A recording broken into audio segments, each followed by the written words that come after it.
여름의 끝자락. 부산 남포동의 낡은 단독주택은 뜨거운 공기로 가득 차 있었다. 김순옥 할머니는 하루 종일 자갈치 시장에서 생선 장사를 마치고 땀으로 흠뻑 젖은 채 집으로 돌아왔다. 해는 이미 뉘엿뉘엿 넘어가고 있었지만 아스팔트와 콘크리트가 내뿜는 열기는 식을 줄 몰랐다. 현관문을 열고 들어선 순옥은 푹푹 찌는 집안 공기에 무거운 한숨을 내쉬었다. 아이고, 더워라, 백구야. 엄마 왔다. 순옥의 부름에 하얀 털의 백구 한 마리가 꼬리를 힘차게 흔들며 달려왔다. 백구는 순옥의 다리에 머리를 비비며 반가움을 표했다. 백구는 3년 전 순옥이 자갈치 시장 근처를 떠돌던 이 녀석을 거두면서 생긴 소중한 가족이었다. 평생을 홀로 살아온 순옥에게 백구는 말없는 동반자이자 유일한 친구였다. 시장 상인들 사이에서도 유명할 정도로 얌전하고 온순한 성격으로 낯선 이가 와도 짖기는커녕 꼬리를 흔들며 방어주는 영리한 개였다.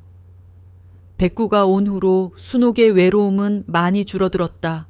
하지만 그날은 달랐다. 순옥은 무더위를 견디다 못해 며칠 전부터 고장난 에어컨 수리를 신청했다.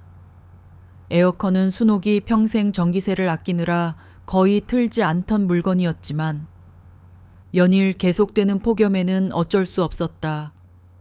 특히 나이가 들면서 더위를 견디기가 힘들어졌다.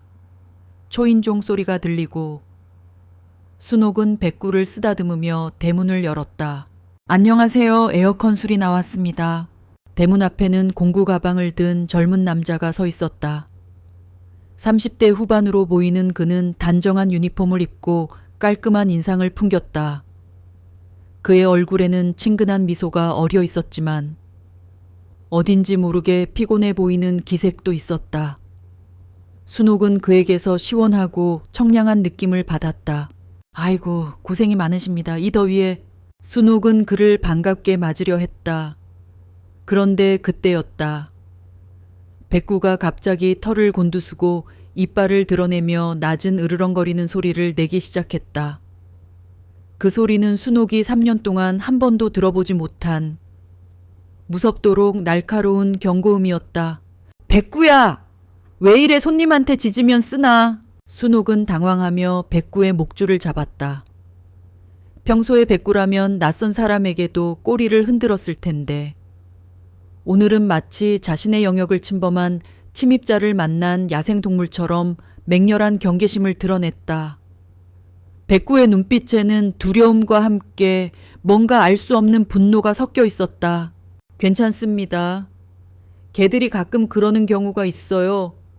제가 다른 집에서 작업하고 와서 낯선 냄새가 묻었나 봅니다. 젊은 기사는 당황한 기색 없이 웃으며 말했다. 하지만 순옥의 마음은 왠지 모르게 불안해지기 시작했다. 동물의 직감은 사람보다 예민하다는 말이 떠올랐다. 혹시 백구가 무언가를 알고 있는 건 아닐까? 그런 생각이 머릿속을 스쳤다. 그래도 이상하네. 복남아, 조용히 해라. 순옥은 백구를 달래며 그를 집 안으로 안내했다. 거실에 들어선 기사는 능숙한 손놀림으로 에어컨 실내기를 분해하기 시작했다. 순옥은 그가 젊은 사람답게 일을 잘한다고 생각했지만 마음 한구석에는 여전히 백구의 이상 행동이 걸렸다. 백구는 그에게서 한시도 눈을 떼지 않았다. 보통이라면 낯선 사람이 와도 한참 구경하다가 자기 자리로 돌아갔을 텐데 오늘은 마치 무언가 중요한 것을 지키려는 것처럼 기사의 모든 움직임을 주시하고 있었다. 이 부분이 문제네요. 부품을 교체해야 할 것 같습니다. 기사는 진단 결과를 설명하며 작업을 계속했다. 백구는 여전히 그 자리를 떠나지 않았다. 오히려 기사에게 더 가까이 다가가서 그의 손놀림을 감시하는 것처럼 보였다. 순옥은 미안한 마음에 백구를 다른 방으로 데려가려 했지만 백구는 꿈쩍도 하지 않았다. 오히려 더욱 날카로운 눈빛으로 기사를 노려보았다. 그 모습이 너무 이상해서 순옥은 점점 더 불안해졌다. 1시간 정도 지속된 수리 작업 동안 백구는 경계를 늦추지 않았다. 기사도 백구의 시선을 의식하는 듯 가끔씩 백구를 힐끗 바라보았다. 그럴 때마다 백구는 더욱 날카롭게 으르렁거렸다. 마치 서로 무언의 신경전을 벌이는 것 같았다. 기사님, 물 한 잔 드릴까요? 순옥은 정중하게 물었지만 기사는 고개를 저으며 사양했다. 괜찮습니다. 거의 다 끝나가거든요. 그의 목소리에는 어딘지 모르게 긴장감이 섞여 있었다. 백구의 계속되는 경계 때문인지 아니면 다른 이유가 있는 건지 알 수 없었다. 하지만 분명한 것은 이 집안의 분위기가 점점 더 어색해지고 있다는 것이었다. 자, 이제 다 고쳐졌습니다. 드디어 수리가 끝났다. 에어컨에서 시원한 바람이 나오기 시작하자 순옥은 안도의 한숨을 내쉬었다. 하지만 복남이는 여전히 수리 기색에서 눈을 떼지 않고 있었다. 기사는 공구 가방을 챙기며 순옥에게 말했다. 서비스 센터에서 계산하시면 됩니다. 대신 이걸 드릴게요. 그는 주머니에서 명함을 꺼내 순옥에게 건넸다. 사후 서비스를 위해서라고 설명하면서 그 순간 순옥이 명함을 받아든 순간 온몸이 얼어붙는 것 같았다. 명함에 적힌 이름을 본 순간 손이 부들부들 떨리기 시작했다. 명함의 이름은 봄 박서진팜이었다. 순옥은 서진의 이름보다 명함 하단에 작게 적힌 문구에 시선이 꽂혔다. 그곳에는 오래전 자신이 떠나온 마을의 이름과 창립 30주년이라는 문구가 박혀 있었다. 그리고 그의 생년월일은 1995년 5월 27일, 정확히 30년 전, 그녀가 집을 나온 해에 낳은 아들 준호의 생일과 일치했다. 순옥의 얼굴은 순식간에 창백해졌다. 명함을 든 손이 너무 떨려서 글씨가 흔들려 보일 정도였다. 마치 유령을 본 것처럼 말이다. 할머니, 괜찮으세요?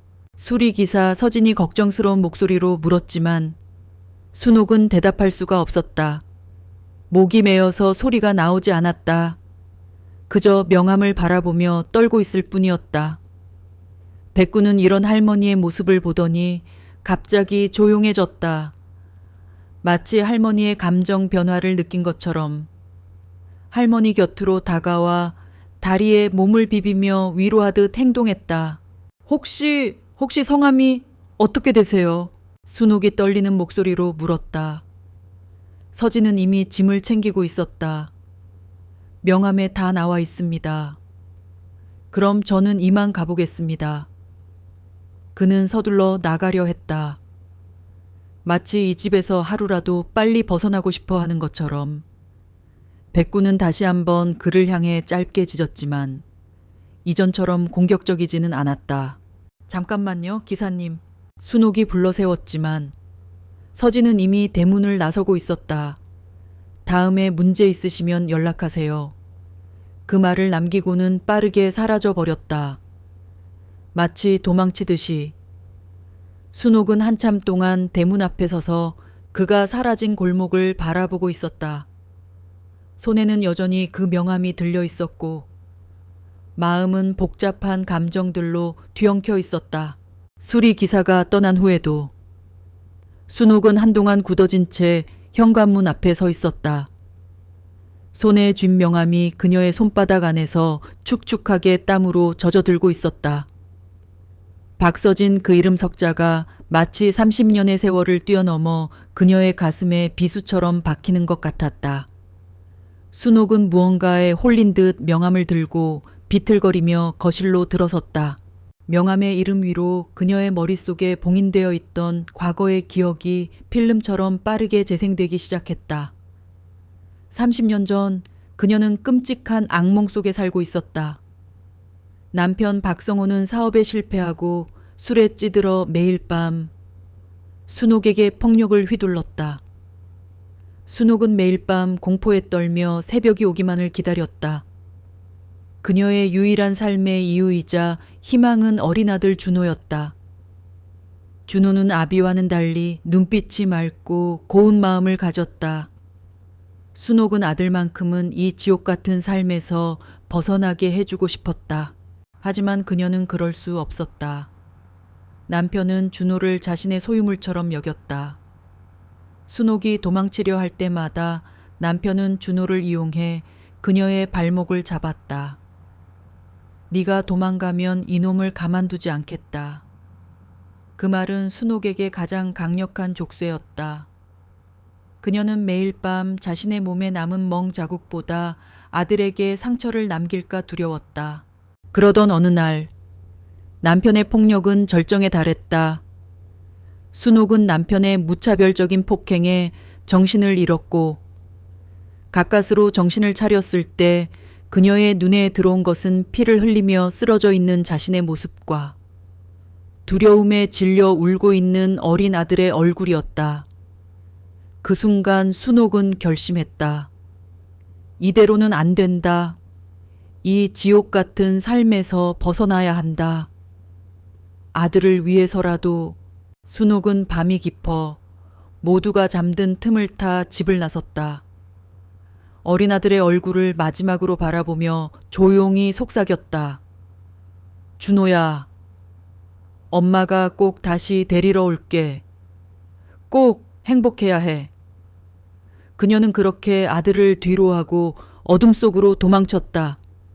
그녀는 돌아오려 했지만 남편의 협박과 폭력이 두려워 용기를 내지 못했다. 그녀는 그 후로 평생을 아들에 대한 그리움과 죄책감에 시달리며 살아왔다. 다시 현실로 돌아온 순옥의 눈에 눈물이 가득 고였다. 30년이라는 세월 동안 그녀의 가슴 깊은 곳에 묻어두었던 아들에 대한 그리움과 후회가 밀물처럼 밀려왔다. 순옥은 명함을 꽉 쥐었다. 명함에는 코어 성회어 컨코이라는 이름이 적혀 있었다. 남편이 운영했던 작은 회사의 이름과 똑같았다. 박준호. 서진이 아니라 준호였다. 순옥은 명함을 든 손을 떨며 글씨를 응시했다. 박준호라는 글씨 옆에는 이게 곧 30년의 흔적 함띠 이라는 작은 문구가 새겨져 있었다. 마치 30년의 세월이 그 이름 안에 녹아있는 듯했다. 그녀는 명함 뒷면을 뒤집었다. 그곳에는 고창립 30주년 기념 때 이라는 문구와 함께 설립 연도가 적혀 있었다. 그녀가 집을 나온 해와 정확히 일치했다.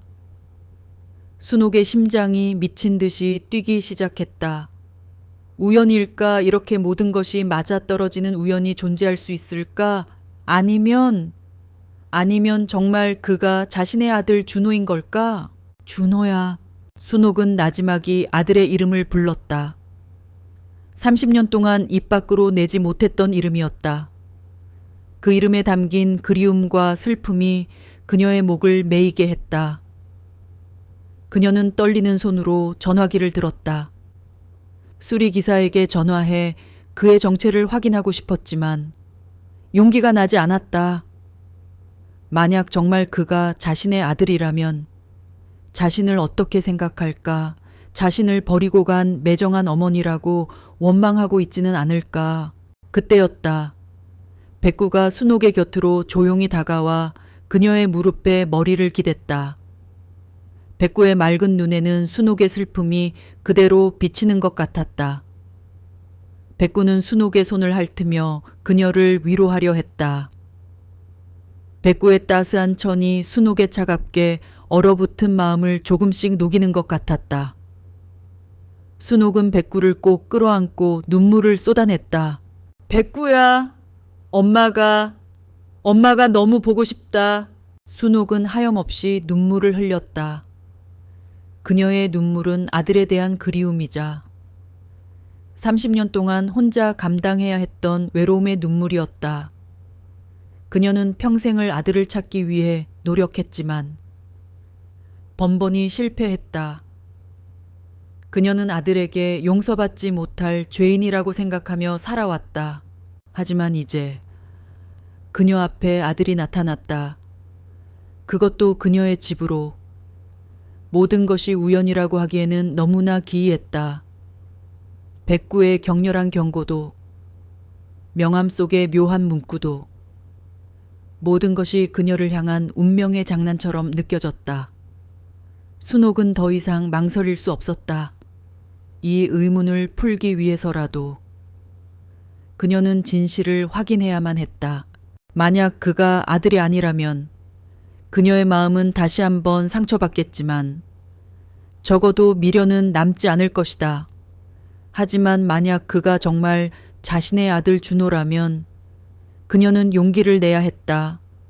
아들에게 자신의 지난 세월을 설명하고 용서를 구하고 싶었다. 그녀는 더 이상 죄책감 속에 숨어 살고 싶지 않았다. 순옥은 백구를 쓰다듬으며 마음을 다잡았다. 그녀는 다시 한번 명함을 꽉 쥐었다.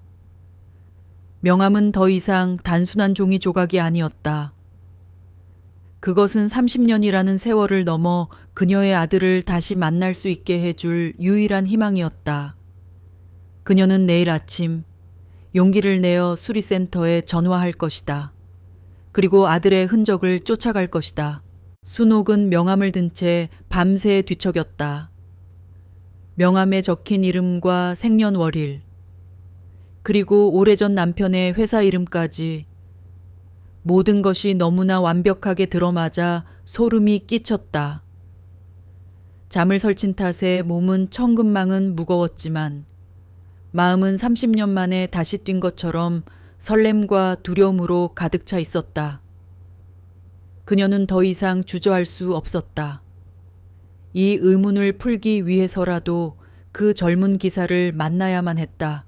아침 일찍 순옥은 떨리는 손으로 명함에 적힌 번호를 눌렀다.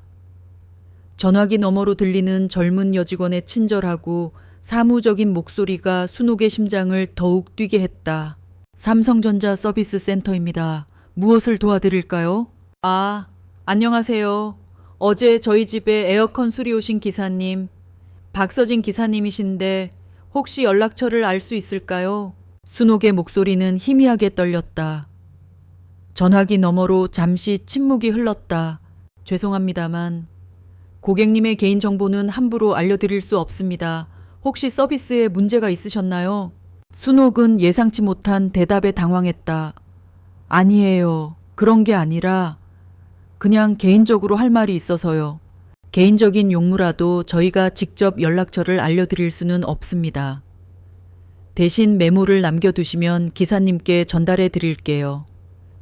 혹시 무슨 메모를 남겨드릴까요? 순옥은 막막했다. 자신의 이름을 김순옥이라고 말하며 30년 전 헤어진 아들이라는 이야기를 전할 수는 없었다. 그저 어머니라는 단어만으로는 그에게 닿을 수 없을 것 같았다. 그녀는 결국 아무 말도 하지 못하고 전화를 끊었다. 백구는 그런 순옥의 풀 죽은 모습을 보며 조용히 끙끙거렸다. 순옥의 옆에 다가와 그녀의 무릎에 머리를 기대며 위로하는 듯한 눈빛을 보냈다. 백구의 행동에 순옥은 마음이 아팠다. 백구도 자신의 절망감을 느끼고 있는 것 같았다. 백구야!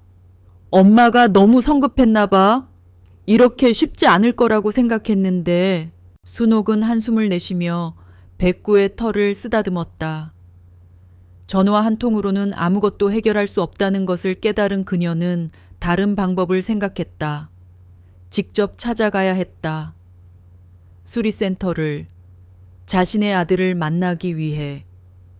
30년 동안 외면했던 세상을 향해 한 발짝 내딛어야 했다. 오전 9시. 순옥은 난생 처음 택시를 타고 수리센터로 향했다. 택시 안에서 그녀의 마음은 불안과 기대가 뒤섞인 채 요동쳤다. 혹시 그가 자신을 보고도 알아보지 못하면, 어쩌지 그가 자신을 원망하고 있다면 수십 년간 혼자만 간직해왔던 불안감이 파도처럼 밀려왔다. 택시는 그녀를 낯설고 차가운 분위기의 건물 앞에 내려주었다. 삼성전자 서비스. 거대하고 현대적인 건물은 그녀의 낡고 조용한 삶과는 너무나 이질적이었다. 순옥은 용기를 내어 건물 안으로 들어섰다. 깔끔한 유니폼을 입은 직원들이 분주하게 움직이고 있었다. 순옥은 접수창구로 다가가 떨리는 목소리로 물었다. 실례합니다. 혹시 박서진 기사님 계세요? 접수 직원은 전산망을 확인하더니 고개를 저었다.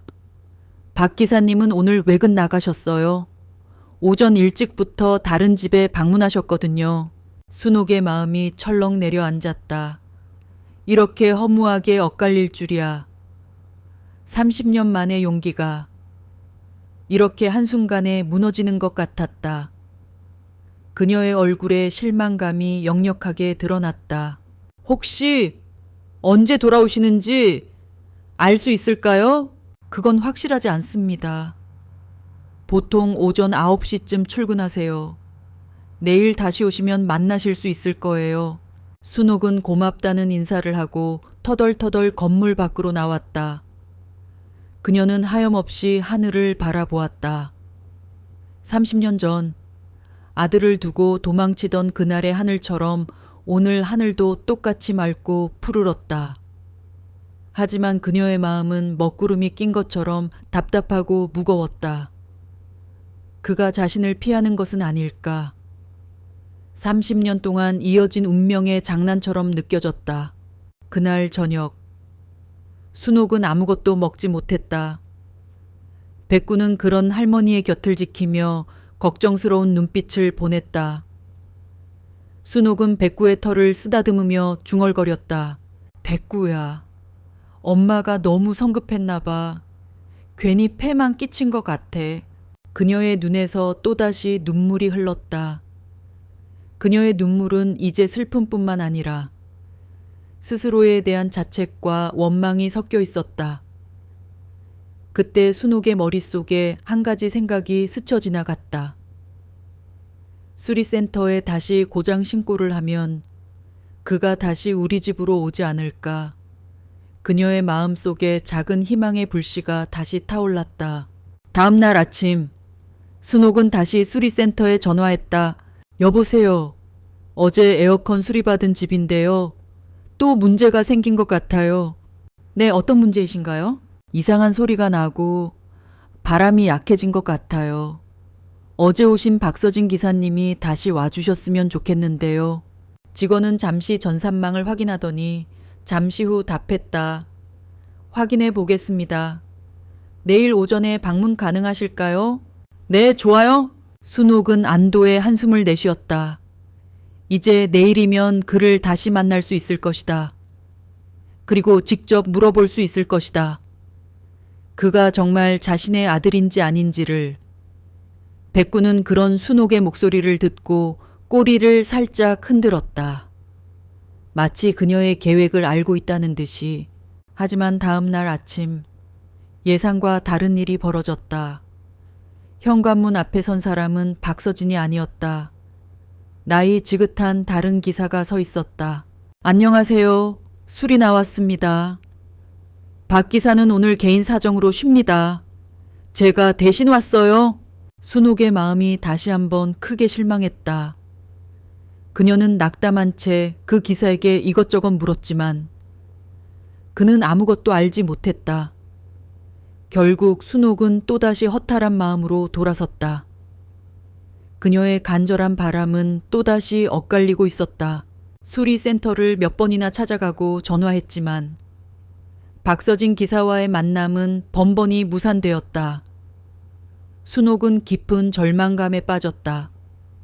30년 동안 이어진 아들에 대한 그리움과 죄책감이 한꺼번에 폭발한 듯 그녀의 삶은 다시 무기력해지기 시작했다. 그녀는 시장에 나가는 것도 잊고 하루 종일 멍하니 앉아 한숨만 쉬었다.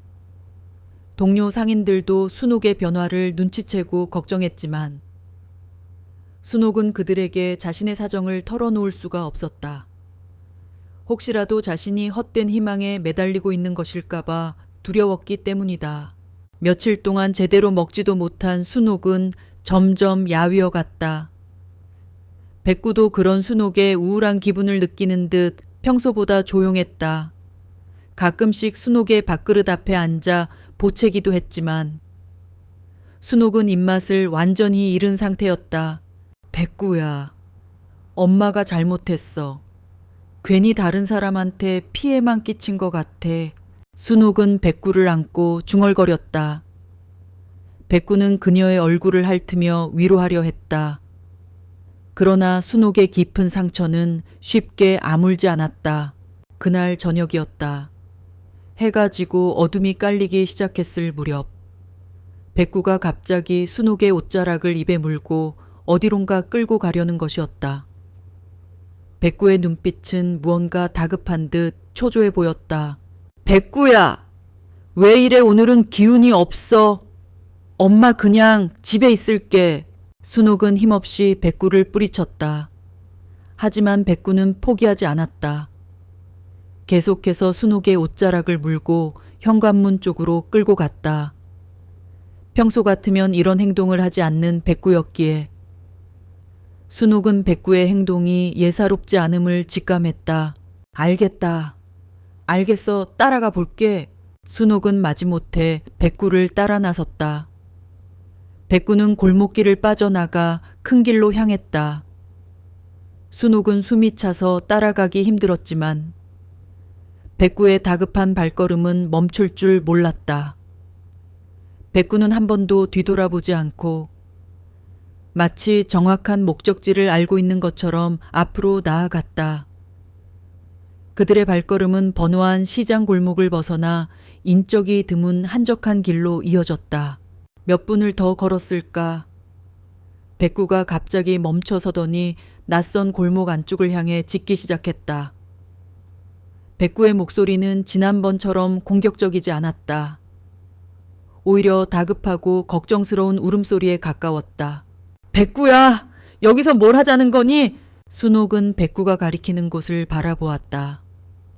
낡은 창고와 건물들이 늘어서 있는 어둡고 으스스한 골목이었다. 그때였다.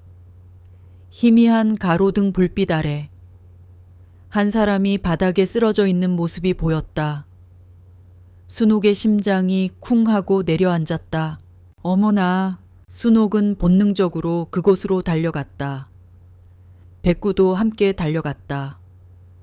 가까이 가보니 그곳에는 며칠 전 자신의 집에 왔던 에어컨 수리기사 박서진이 쓰러져 있었다. 그는 얼굴이 창백했고 한 손으로 가슴을 움켜쥔 채 고통스러워하고 있었다. 그의 곁에는 공구 가방이 널브러져 있었다. 기사님 괜찮으세요? 순옥이 다급히 그의 몸을 흔들었다. 서진은 힘겹게 눈을 떴다. 그의 눈빛은 고통과 함께 흐릿했다. 할머니, 그의 목소리는 너무나 약해서 거의 들리지 않았다. 순옥은 떨리는 손으로 휴대폰을 꺼내 119에 신고했다. 여보세요. 사람이 쓰러졌어요. 빨리 와주세요. 구급차가 도착할 때까지 순옥은 서진의 곁을 지켰다. 백구는 서진의 곁에 조용히 앉아 그를 바라보고 있었다. 이제 더 이상 경계하지 않았다. 오히려 걱정스러운 눈빛으로 그를 쳐다보고 있었다. 백구의 행동에 순옥은 소름이 돋았다. 마치 백구가 이 모든 것을 알고 있었던 것처럼 백구가 자신을 이끌었던 이유가 바로 이 젊은이를 찾아내기 위함이었던 것이다. 구급대원들이 도착해서 서진을 들것에 옮겼다.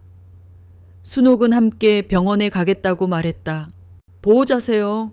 구급대원의 물음에 순옥은 대답하지 못했다. 그녀는 그저 서진이 실려가는 들것을 따라 묵묵히 걸어갔다. 그녀는 이제 알 수 있었다. 이 모든 것이 우연이 아니었다는 것을. 30년의 세월을 넘어 운명이 그녀와 아들을 다시 만나게 해준 것이다. 그녀는 아들을 두고 떠났던 죄책감과 그가 자신을 원망할지 모른다는 두려움 속에서만 살아왔었다. 하지만 이제는 아니었다. 그녀에게는 아들을 지켜야 할 사명이 생겼다. 비록 그가 그녀를 알아보지 못할지라도 그녀는 이제 그의 곁을 떠날 수 없었다. 순옥은 구급차를 따라 병원 응급실로 향했다. 차가운 응급실 복도에 앉아 그녀는 초조하게 기다렸다. 백구는 병원 안에 들어올 수 없어서 집에 두고 온 상태였는데 백구의 부재는 순옥의 불안감을 더욱 키웠다. 그녀는 서진이 들것에 실려가는 모습을 마지막으로 본 후 1시간째 소식이 없었다. 혹시라도 잘못될까봐 그녀는 숨조차 제대로 쉴 수 없었다. 30년 만에 다시 만난 아들이라는 확신이 들었지만 그녀는 그 사실을 혼자만 간직한 채 불안에 떨어야 했다. 1시간쯤 지났을까. 의사가 응급실 문을 열고 나왔다. 순옥은 벌떡 일어나 의사에게 다가갔다. 환자분은 괜찮으신가요? 의사는 순옥을 보더니 어떤 관계인지 물었다. 순옥은 머뭇거렸다. 그게 이웃 사람이에요. 길에서 쓰러진 걸 발견해서요. 의사는 고개를 끄덕이며 설명했다. 심장에 문제가 있어 보입니다. 부정맥과 함께 심근경색 초기 증상이 나타나고 있어요.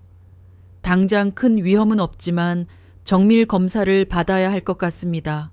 순옥은 안도의 한숨을 내쉬었지만 의사의 다음 말에 다시 마음이 무거워졌다. 환자분에게 연락할 가족이나 보호자분은 안 계신가요? 가족은 순옥은 말을 잇지 못했다. 의사는 차분하게 말했다. 환자분 소지품에서 연락처를 찾아봤지만 잠금이 걸려 있어서 저희가 임의로 연락할 수는 없어요.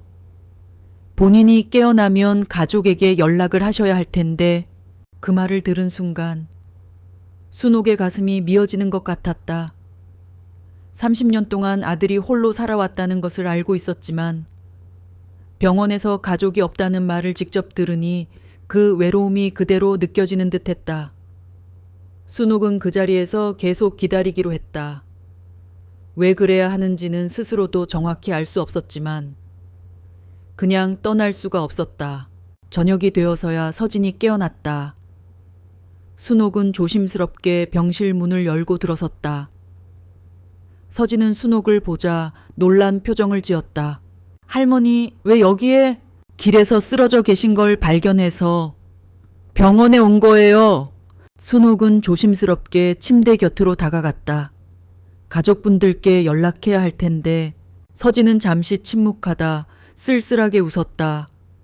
가족이라고 할 만한 사람은 없어요. 혼자 살거든요. 그의 말에 순옥의 심장이 덜컥 내려앉았다. 혹시 정말 자신의 아들이라면 30년 동안 이렇게 혼자 외롭게 살아온 것일까? 순옥의 눈에 눈물이 고였다. 그래도 누군가는 있을 거 아니에요. 친구든 동료든 별로 친하게 지내는 사람이 없어요. 저는 원래 혼자 있는 게 편해서. 서진의 목소리에는 깊은 외로움이 묻어 있었다.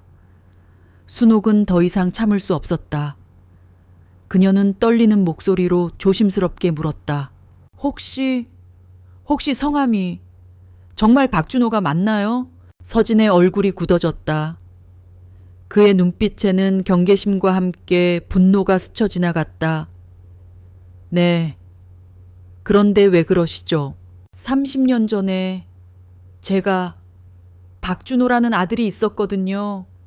그때 아이가 초등학생이었는데 순옥은 눈물을 글썽이며 말을 이었다. 서진은 순옥의 말을 끊고 차갑게 말했다. 죄송합니다만 저를 낳은 어머니는 저를 버리고 떠났습니다. 제게 어머니는 저를 키워주신 분 한 사람뿐이에요. 그 말은 순옥의 가슴을 송곳으로 찌르는 것 같았다. 그녀는 30년 동안 가장 두려워했던 말을 아들의 입으로 직접 듣게 되었다. 순옥은 눈물을 흘리며 고개를 숙였다. 준호야, 엄마가 널 버린 게 아니야. 그때 아빠가 그만하세요. 서진의 목소리는 단호했다. 제가 초등학생 때 집을 나온 건 맞아요. 아버지의 폭력과 학대를 견딜 수 없어서요. 하지만 그때도 어머니는 저를 찾아오지 않았어요. 저는 저를 버린 어머니에게 아무런 감정이 없습니다. 순옥은 할 말을 잃었다. 아들의 말에 반박할 수 없었다. 30년 전 그녀는 아들을 찾아가려 했지만 남편의 협박이 두려워 용기를 내지 못했다. 그 시간은 아들에게는 버려진 시간으로 기록되었을 것이다. 그때 저를 도와준 건 같은 동네에 살던 한 아주머니였어요. 그분이 저에게 밥을 주시고 학교도 다닐 수 있게 도와주셨죠. 그분이 제게는 진짜 어머니예요. 서진은 계속해서 이야기했다. 그의 목소리에는 깊은 원망과 함께 자신을 키워준 양어머니에 대한 깊은 감사함이 묻어 있었다. 그 어머니 덕분에 대학도 나오고 지금 이렇게 살 수 있게 됐어요. 물론 몇 년 전에 돌아가셨지만 제게는 그분만이 어머니입니다. 순옥은 눈물을 흘리며 고개를 숙였다. 30년 동안 아들을 그리워하며 살아왔지만 정작 아들에게는 다른 어머니가 있었던 것이다. 그녀는 자신이 끼어들 자리가 없어 보인다는 것을 직감했다. 미안하다. 정말 미안하다. 사과는 필요 없어요. 할머니께서 저를 구해주신 것에는 감사드려요. 하지만 더 이상은 알겠다. 더 이상 너를 괴롭히지 않을게. 순옥은 힘없이 일어서려 했지만 다리에 힘이 들어가지 않았다. 30년 만에 만난 아들에게서 이런 말을 듣게 될 줄은 꿈에도 생각하지 못했다. 그녀는 마지막으로 한 번 더 서진을 돌아보았다. 침대에 누워있는 그의 모습이 어린 시절 아팠을 때의 모습과 겹쳐 보였다. 준호야, 엄마가 정말 미안하다. 순옥은 병실을 나섰다. 서진은 대답하지 않았다. 그저 창밖만을 바라보고 있을 뿐이었다. 병원을 나오는 길. 순옥의 발걸음은 그 어느 때보다 무겁고 외로웠다. 그녀는 집으로 돌아가 백구를 끌어안고 하염없이 눈물을 쏟아냈다. 그날 밤 순옥은 한숨도 잠들지 못했다.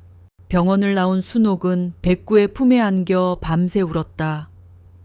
30년 만에 다시 만난 아들에게서 들은 차가운 말들은 그녀의 가슴에 비수처럼 박혔다. 저를 낳은 어머니는 저를 버리고 떠났습니다. 그 말은 그녀의 가장 깊은 상처를 헤집어 놓았다. 순옥은 이제 모든 희망을 잃은 것 같았다. 자신이 겪은 고통을 아들에게 설명하고 싶었지만 그의 다친 마음은 그 어떤 말도 받아들이지 않았다. 그날 이후 순옥은 완전히 다른 사람이 되어버렸다. 시장에 나가는 것을 잊고 하루 종일 멍하니 앉아 한숨만 쉬었다. 평소 악착같이 생선을 팔며 활기차게 지내던 모습은 온데간데 없었다. 시장 동료들이 걱정했지만 순옥은 고개만 흔들 뿐이었다. 몸이 아픈 것이 아니라 마음이 아팠다. 30년 동안 품어온 그리움과 자책감이 한꺼번에 터져나와 그녀를 짓눌렀다. 내가 정말 나쁜 엄마였구나. 아이를 버리고 떠난 엄마. 순옥은 자신을 원망했다. 백구도 순옥의 우울한 기분을 느끼는 듯 평소보다 조용했다. 순옥의 곁에 다가가 위로하듯 머리를 비비곤 했지만 그것만으로는 순옥의 깊은 슬픔을 달래기에 부족했다. 순옥은 백구를 끌어안고 백구야, 엄마가 나쁜 사람이야 라고 중얼거렸다. 한편 병원에 입원해 있던 박서진은 불안정한 심리 상태로 괴로워하고 있었다. 그는 30년 만에 만난 생모의 등장에 혼란스러웠다. 그녀의 눈빛에 담긴 슬픔과 눈물은 그가 평생 믿어온 어머니가 자신을 버렸다는 사실과 충돌했다. 서진은 그녀의 존재가 자신의 평화로운 삶을 뒤흔들고 있다고 생각했다. 그는 감정적으로 불안정해졌고 몸 상태도 급격히 나빠지는 것을 느꼈다. 서진은 병실에 혼자 남아 고독한 싸움을 벌였다. 그의 심장은 고장난 기계처럼 불규칙하게 뛰었고 가슴을 짓누르는 통증은 고통스러웠다. 그는 이런 자신의 처지가 비참했다. 가족 없이 혼자서 이 모든 것을 감당해야 한다는 사실이 그를 더욱 외롭게 만들었다. 그는 더 이상 병원에 머물고 싶지 않았다. 이방인처럼 느껴지는 이곳을 떠나 익숙한 외로움 속으로 돌아가고 싶었다. 그날 밤 서진은 의사의 만류에도 불구하고 병원을 나섰다. 퇴원 절차를 밟는 그의 손은 떨리고 있었지만 그의 표정은 단호했다. 차가운 병원 복도를 걸어 나오는 그의 발걸음은 무거웠다. 그는 자신이 살던 원룸으로 향했다. 오랜만에 걷는 길이었지만 그의 머리는 어지러웠고 몸은 휘청거렸다. 심장이 조여오는 듯한 통증이 다시 시작되었다. 서진은 가슴을 움켜쥐고 길가에 주저앉았다. 젠장. 그는 숨을 헐떡였다. 통증은 점점 더 심해졌고 그는 의식을 잃을 것만 같았다. 그는 차가운 시멘트 바닥에 몸을 기댄 채 눈을 감았다. 다시 순옥의 집이었다. 순옥은 며칠째 집 밖으로 나오지 않았다. 그녀의 눈은 텅 비어 있었다. 백구는 그런 순옥의 곁을 떠나지 않고 있었다. 그러다 갑자기 백구의 눈빛이 변했다. 불안하고 초조한 기색이 역력했다. 백구는 순옥의 옷자락을 물고 격렬하게 흔들기 시작했다. 지난번과는 차원이 다른 다급함이 느껴졌다. 백구야, 왜 이래? 오늘은 기운이 없어. 순옥은 힘없이 백구를 뿌리쳤지만 백구는 포기하지 않았다. 순옥의 옷자락을 물고 현관문 쪽으로 끌고 갔다. 순옥은 백구의 행동이 예사롭지 않음을 직감했다. 알겠다. 알겠어. 따라가 볼게. 순옥은 백구를 따라 나섰다. 백구는 망설임 없이 큰 길로 향했다. 순옥의 발걸음은 무거웠지만 백구의 다급한 몸짓에 이끌려 묵묵히 걸어갔다. 백구는 순옥을 지난번 그가 쓰러졌던 골목길로 이끌었다. 백구야, 왜 이리로? 순옥이 의아해하며 물었을 때 백구는 멈춰 서더니 길 한복판을 향해 짖기 시작했다. 그때였다. 저쪽에서 비틀거리며 걸어오는 한 사람이 보였다. 어둠 속에서 희미하게 보이는 실루엣이었지만 순옥은 그가 서진이라는 것을 직감했다. 서진은 얼굴이 창백했고 걸음걸이도 불안정했다. 병원에서 퇴원한 지 얼마 안 되어 보였다. 기사님 괜찮으세요? 순옥은 본능적으로 서진에게 달려갔다. 서진은 순옥을 보자 당황한 표정을 지으며 한 발 물러섰다. 할머니, 왜 여기에? 얼굴이 안 좋아 보이는데 병원에 가야 해요. 아니에요. 그냥 잠깐 산책하려고. 서진은 순옥의 부축을 뿌리치려 했지만 몸에 힘이 없어서 제대로 서 있을 수 없었다. 순옥은 재빨리 그를 부축해 자신의 집으로 데려갔다. 서진은 거부하려 했지만 워낙 몸이 약해진 상태라 어쩔 수 없었다. 순옥은 아픈 아들을 돌보았던 30년 전처럼 서진을 정성껏 보살폈다. 그녀는 그의 이마에 손을 얹고 열을 확인했고 약을 다려와 그에게 먹였다. 이거 드세요. 기력 회복에 좋은 약재로 끓였어요. 괜찮다고 했잖아요. 서진의 목소리는 힘이 없었다. 순옥은 조심스럽게 약을 떠서 서진의 입가에 댔다. 서진은 잠시 망설이다 결국 약을 마셨다. 그리고는 지친 듯 눈을 감았다. 순옥은 그런 서진을 바라보며 마음이 아팠다.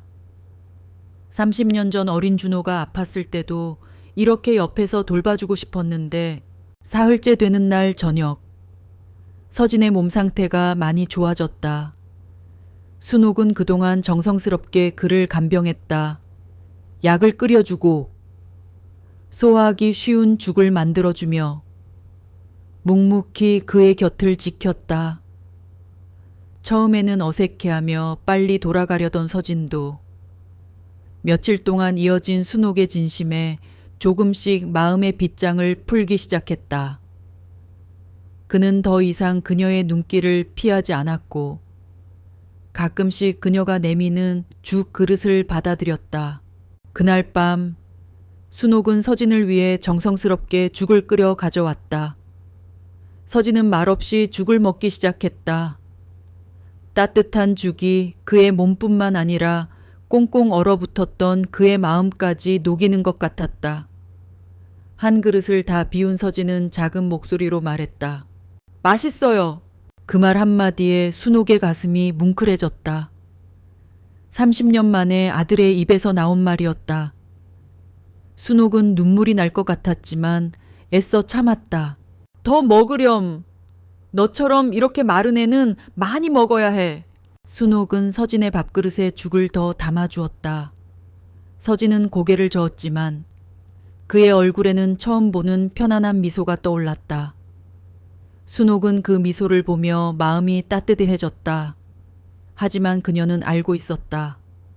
이 작은 평화가 곧 깨질 것이라는 것을. 30년의 세월과 상처가 하루아침에 사라질 수는 없었기 때문이다. 다음 날 아침 서진은 짐을 챙기기 시작했다. 할머니, 이제 정말 괜찮아요. 오늘 집에 가봐야 할 것 같습니다. 순옥의 얼굴에 아쉬움이 스쳐 지나갔다. 아니, 아직 몸이 안 좋으는데.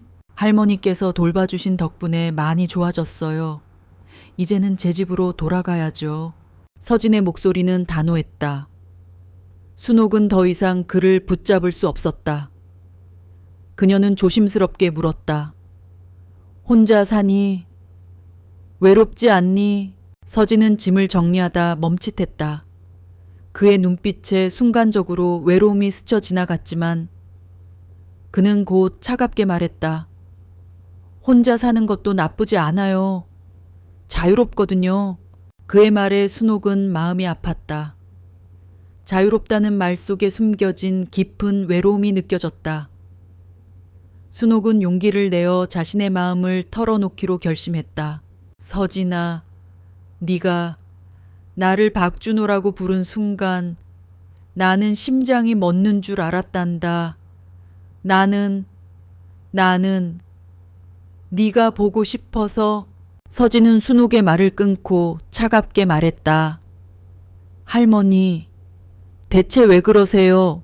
제가 할머니 아들이든 아니든 그게 무슨 상관인데요.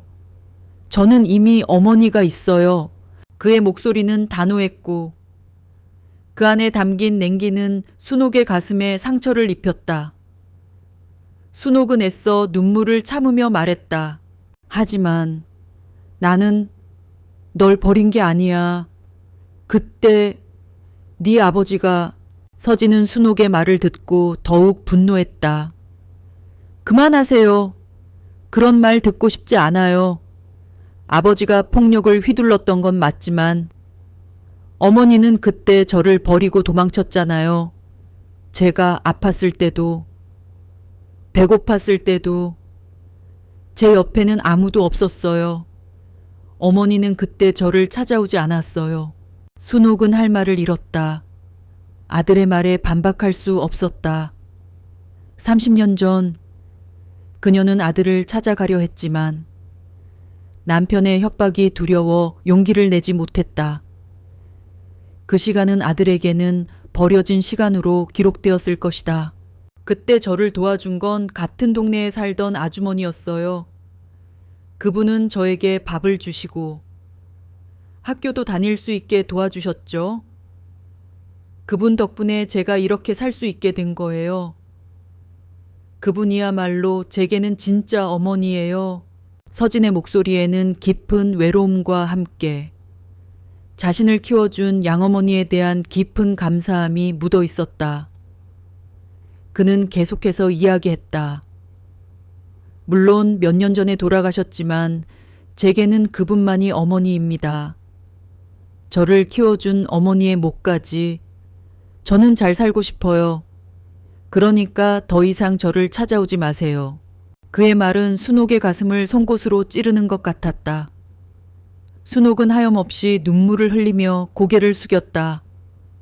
30년 동안 아들을 그리워하며 살아왔지만 정작 아들에게는 다른 어머니가 있었던 것이다. 그녀는 자신이 끼어들 자리가 없다는 것을 직감했다. 미안하다. 정말 미안하다. 사과는 필요 없어요.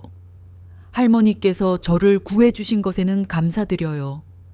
하지만 더 이상은 알겠다. 더 이상 너를 괴롭히지 않을게. 순옥은 힘없이 일어서려 했지만 다리에 힘이 들어가지 않았다. 30년 만에 만난 아들에게서 이런 말을 듣게 될 줄은 꿈에도 생각하지 못했다. 그녀는 마지막으로 한 번 더 서진을 돌아보았다. 침대에 누워있는 그의 모습이 어린 시절 아팠을 때의 모습과 겹쳐 보였다. 준호야, 엄마가 정말 미안하다. 순옥은 병실을 나섰다. 서진은 대답하지 않았다. 그저 창밖만을 바라보고 있을 뿐이었다. 병원을 나오는 길. 순옥의 발걸음은 그 어느 때보다 무겁고 외로웠다. 그녀는 집으로 돌아가 백구를 끌어안고 하염없이 눈물을 쏟아냈다. 그날 밤 순옥은 한숨도 잠들지 못했다. 백구는 그런 할머니의 곁을 밤새 지키며 그녀를 위로하려 했다. 하지만 그녀의 깊은 상처는 쉽게 아물지 않았다. 며칠 동안 제대로 먹지도 자지도 못한 순옥은 점점 더 야위어 갔다. 그녀의 눈은 텅 비어 있었고 삶의 의욕을 완전히 잃은 듯 보였다. 백구는 그런 순옥의 슬픔을 누구보다 잘 알았다. 지난번처럼 백구는 순옥의 옷자락을 물고 어디론가 이끌려 했다. 순옥은 그 행동이 무엇을 의미하는지 알고 있었지만 이제 더 이상 희망을 가질 수 없었다. 백구야, 오늘은 안 갈래. 엄마는 이제 지쳤어. 순옥은 힘없이 백구를 뿌리쳤지만 백구는 포기하지 않았다. 순옥의 얼굴을 핥고 그녀의 손을 툭툭 치며 간절한 눈빛을 보냈다. 마치 지금 당장 나서지 않으면 안 될 것처럼 다급해 보였다. 알았다. 알겠어. 잠깐만 나갔다 올게. 순옥은 마지못해 백구를 따라 현관문 밖으로 나섰다. 백구는 지난번처럼 큰 일로 향했다. 순옥은 무거운 발걸음을 겨우 옮겼다. 그녀의 마음은 여전히 아들 서진의 차가운 말들로 가득 차 있었다. 그녀가 아들에게 준 것은 상처뿐이었다는 생각에 자책감은 더욱 깊어졌다. 그때 백구가 갑자기 멈춰섰다. 그리고는 순옥의 집 앞에서 기다리고 있는 한 여자를 향해 짧게 짖었다. 그 여자의 눈에는 걱정과 안도, 그리고 복잡한 감정이 뒤섞여 있었다. 순옥은 그 여자가 나측다고 생각했지만 누구인지 기억해내지 못했다. 숙자씨, 맞으시죠? 여자가 먼저 말을 걸었다. 순옥은 고개를 끄덕였다. 네. 그런데 누구시죠? 제가 박서진 씨를 키운 양어머니입니다. 순옥의 심장이 쿵 하고 내려앉았다. 30년 만에 그녀가 가장 보고 싶어 했던 동시에 가장 두려워했던 사람을 만난 것이다. 양어머니의 이름은 박명희였다. 그녀는 순옥의 얼굴을 보더니 미묘한 표정을 지었다. 준호가? 아니, 서진이가 병원에서 사라져서 얼마나 걱정했는지 몰라요. 휴대폰 위치 추적으로 이 근처인 것 같아. 찾아왔는데. 혹시 서진이가 이 집에 있나요? 순옥은 명희의 물음에 아무 말도 하지 못했다. 그녀는 그저 명희의 눈을 바라보았다. 그녀의 눈빛은 순옥을 향한 경계심보다는 깊은 슬픔과 연민으로 가득 차 있었다. 백구는 두 사람을 번갈아 보며 조용히 서 있었다. 할머니께서 서진이를 구해주셨다고 들었어요. 감사합니다. 제가 미처 알지 못했네요. 명희는 순옥에게 고개를 숙여 인사했다. 순옥은 명희의 행동에 당황했다. 자신에게 차가운 말을 했던 아들의 양어머니는 자신을 원망할 것이라 생각했는데 그녀는 오히려 자신에게 감사하고 있었다. 그게 아니에요. 당연한 일을. 순옥은 말을 더듬었다. 그때 명희가 순옥의 손을 잡고 조심스럽게 말했다. 숙자 씨, 사실 제가 할 말이 있어요. 서진이한테는 말하지 않았던 진실이요. 순옥은 가슴이 철렁 내려앉았다. 그녀는 명희가 무슨 말을 하려는지 알 수 없었다. 명희는 순옥을 마당으로 이끌고 조용히 이야기를 시작했다. 제가 서진이를 만난 건 30년 전이었어요. 그 아이가 어린 나이에 아버지의 폭력에 시달리다 집을 뛰쳐나왔을 때 제가 그 아이를 발견하고 돌봐주었죠. 그 아이는 밤마다 어머니를 그리워하며 울었어요. 그래서 제가 아이를 위해 어머니를 찾아보려고 했었죠. 순옥은 놀라 명희를 바라보았다. 명희가 자신의 아들을 찾아주려 했다니. 그녀는 눈물을 글썽이며 말을 이었다. 제가 수소문 끝에 알게 된 사실은 숙자 씨가 아이들을 버린 게 아니라 남편의 폭력을 견디지 못하고 집에서 쫓겨났다는 것이었어요. 남편이 숙자 씨를 못 돌아오게 막았고 아이들에게는 엄마가 자신들을 버리고 도망쳤다고 거짓말을 했다는 것도요. 순옥의 눈에서 눈물이 흘러내렸다. 30년 동안 그녀를 짓눌렀던 죄책감의 짐이 조금씩 벗겨지는 것 같았다. 명희는 계속해서 이야기했다. 저는 서진이에게 이 사실을 말해줄 수가 없었어요. 서진이는 이미 저를 어머니로 생각하고 있었고 그 아이의 마음에 또다시 상처를 주고 싶지 않았어요. 그래서 숙자 씨가 그 후로도 계속 준호를 찾아다니셨다는 사실도 말해주지 못했어요. 미안합니다. 순옥은 명희의 손을 잡고 오열했다. 아니에요. 미안한 건 저예요. 제 아들을 제 대신 키워주셔서 정말 감사합니다. 명희는 순옥의 손을 잡고 눈물을 흘렸다. 그녀는 순옥의 아픔을 누구보다 잘 알고 있었다. 두 사람은 30년이라는 세월 동안 서로 다른 공간에서 같은 아들을 그리워하며 살아왔던 것이다. 서진이는 숙자 씨가 자신을 버렸다고 생각하며 평생을 아파했어요. 그의 심장병, 아마도 그 깊은 마음의 상처 때문일지도 모른다고 생각해요. 이제는 말해줘야 할 것 같아요. 명희는 단호한 표정으로 말했다.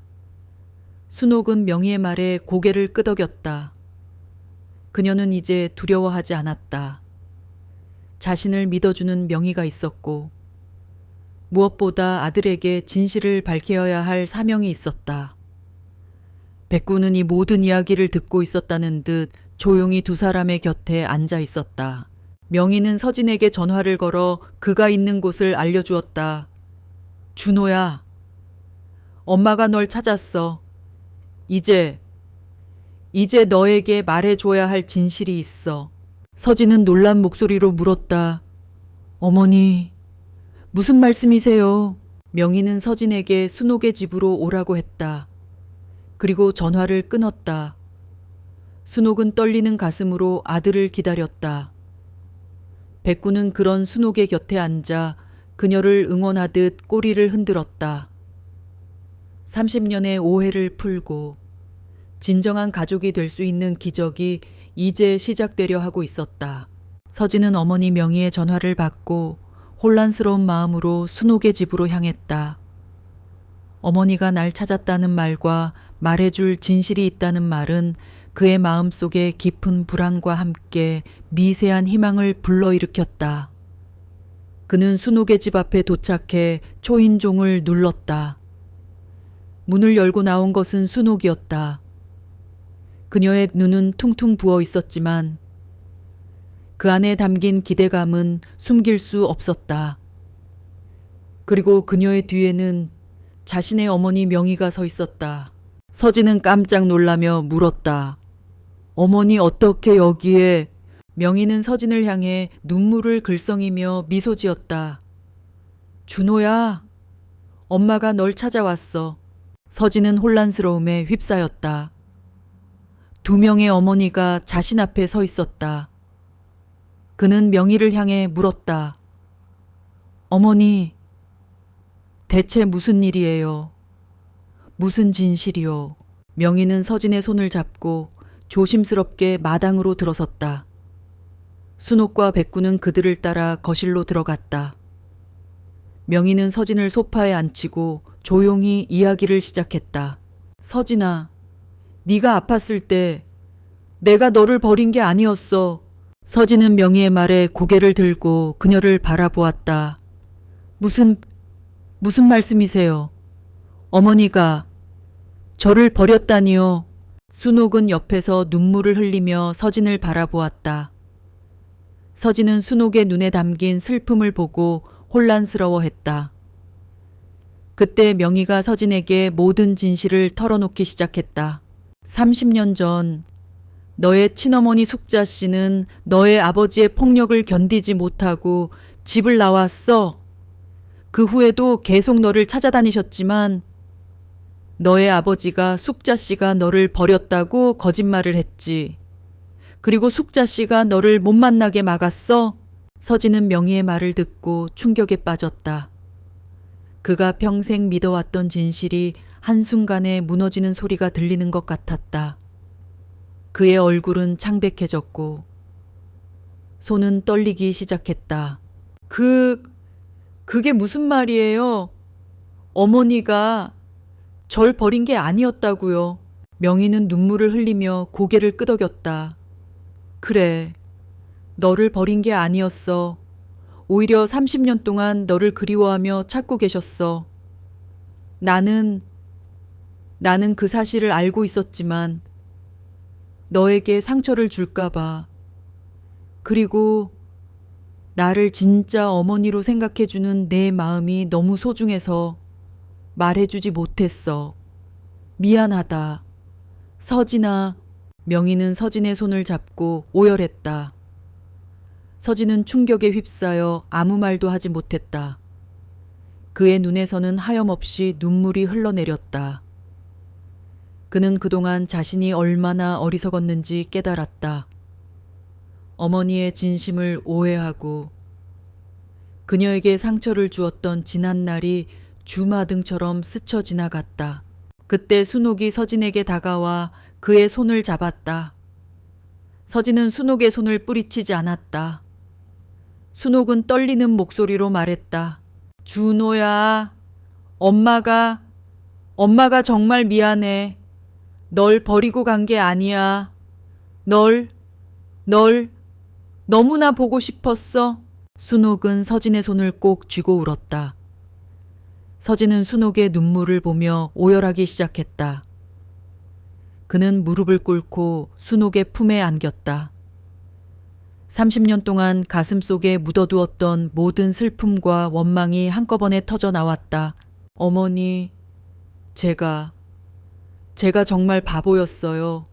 어머니를 오해하고 저는 못된 아들이었어요. 서진은 순옥을 꼭 끌어안고 울었다.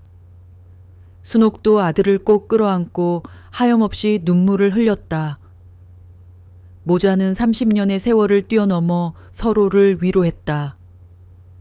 명희는 그런 두 사람의 모습을 보며 함께 눈물을 흘렸다. 그녀는 서진의 행복을 위해 자신의 행복을 포기했던 순옥의 마음을 누구보다 잘 이해했다. 이제 그녀는 모든 짐을 내려놓을 수 있었다. 백구는 이 모든 것을 지켜보며 조용히 꼬리를 흔들었다. 마치 이 순간을 기다려왔다는 듯 만족스럽고 평화로운 표정이었다. 서진은 백구를 보며 말했다. 복남아, 너는 처음부터 알고 있었구나. 서진은 백구를 쓰다듬으며 눈물을 흘렸다. 백구가 자신을 경계했던 이유, 할머니를 걱정했던 이유, 그리고 자신을 길가에서 발견하고 집으로 이끌었던 이유. 모든 것이 이제야 이해가 되었다. 백구는 단순히 할머니를 지키려 했던 것이 아니었다. 그것은 30년의 오해를 풀고 잃어버린 가족을 다시 찾게 해준 신의 축복과도 같았다. 그날 밤 세 사람은 한데 모여 앉아 못다 한 이야기를 나누었다. 서진은 자신이 양어머니의 보살핌 속에서 어떻게 자라왔는지, 그리고 양어머니가 얼마나 좋은 분이었는지 이야기했다. 순옥은 아들을 찾아 헤매며 보냈던 지난 30년의 세월을 이야기했다. 명희는 아들과 순옥의 재회를 위해 자신이 얼마나 노력했는지 이야기했다. 그들의 마음속에 남아있던 모든 상처와 오해가 풀리는 순간이었다. 서진은 어머니 명희의 전화를 받고 혼란스러운 마음으로 순옥의 집으로 향했다. 어머니가 날 찾았다는 말과 말해줄 진실이 있다는 말은 그의 마음속에 깊은 불안과 함께 미세한 희망을 불러일으켰다. 그는 순옥의 집 앞에 도착해 초인종을 눌렀다. 문을 열고 나온 것은 순옥이었다. 그녀의 눈은 퉁퉁 부어 있었지만 그 안에 담긴 기대감은 숨길 수 없었다. 그리고 그녀의 뒤에는 자신의 어머니 명희가 서 있었다. 서진은 깜짝 놀라며 물었다. 어머니 어떻게 여기에? 명희는 서진을 향해 눈물을 글썽이며 미소 지었다. 준호야, 엄마가 널 찾아왔어. 서진은 혼란스러움에 휩싸였다. 두 명의 어머니가 자신 앞에 서 있었다. 그는 명희를 향해 물었다. 어머니, 대체 무슨 일이에요? 무슨 진실이요? 명희는 서진의 손을 잡고 조심스럽게 마당으로 들어섰다. 순옥과 백구는 그들을 따라 거실로 들어갔다. 명희는 서진을 소파에 앉히고 조용히 이야기를 시작했다. 서진아, 네가 아팠을 때 내가 너를 버린 게 아니었어. 서진은 명희의 말에 고개를 들고 그녀를 바라보았다. 무슨 말씀이세요? 어머니가 저를 버렸다니요? 순옥은 옆에서 눈물을 흘리며 서진을 바라보았다. 서진은 순옥의 눈에 담긴 슬픔을 보고 혼란스러워했다. 그때 명희가 서진에게 모든 진실을 털어놓기 시작했다. 30년 전 너의 친어머니 숙자 씨는 너의 아버지의 폭력을 견디지 못하고 집을 나왔어. 그 후에도 계속 너를 찾아다니셨지만 너의 아버지가 숙자 씨가 너를 버렸다고 거짓말을 했지. 그리고 숙자 씨가 너를 못 만나게 막았어. 서진은 명희의 말에 충격에 빠졌다. 그가 평생 믿어왔던 진실이 한순간에 무너지는 소리가 들리는 것 같았다. 그의 얼굴은 창백해졌고 손은 떨리기 시작했다. 그게 무슨 말이에요? 어머니가 절 버린 게 아니었다고요? 명희는 눈물을 흘리며 고개를 끄덕였다. 그래, 너를 버린 게 아니었어. 오히려 30년 동안 너를 그리워하며 찾고 계셨어.